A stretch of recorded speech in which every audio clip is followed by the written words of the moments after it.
Well, here we are, moseying on up that hill to get the check on the new hive. We just got those bees in about 3 days or so ago. Got them started. I put the little queen box in there, took the cork out, put a little miniature marshmallow in there. We'll take off the lid. There's the feeder itself. We feeded it a little. Cammy makes a little homemade solution. Secret sauce there. We'll set it aside. You can see the bees that comes up through there and feeds on them. I do leave that lid on to kind of keep the temperature regulated for them. It's not all that hot yet. There's a queen excluder. It'll keep her down in the two bottom big breeding supers. I left them both on because the hive is young. It's new.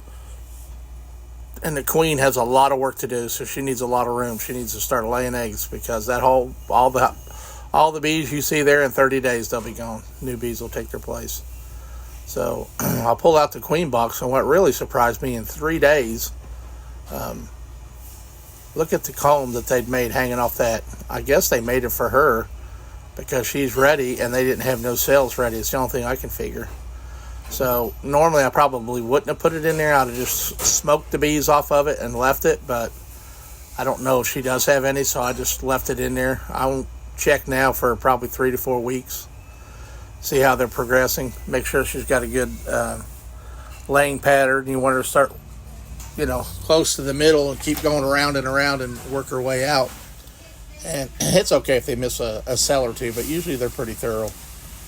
So there's still a couple in there. I'll put it down there by the entrance, let them ease on out and go in the house. So I'll just put all the frames to one side. That gives her a passageway up the side. I always do it on, even the one below it, I pulled them over the same way. So we'll put the queen excluder back on. I try real hard not to kill any bees.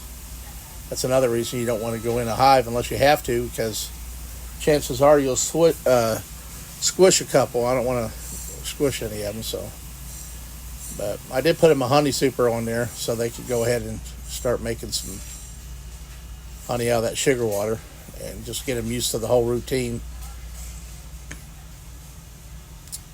Put the feeder back on. I like to try really good to make sure everything's square so water can't set on no ledges. It's a Bee Castle hive there, so it's boiled in beeswax, so you don't never have to paint it, they say. Thought I'd try it out. I'm setting one up here at my sister's house and setting one over there at the cabin up on the hill, so I would say hers should do better because of all the blooms and clover and fields and stuff that she has around her, where I'm more up in the woods.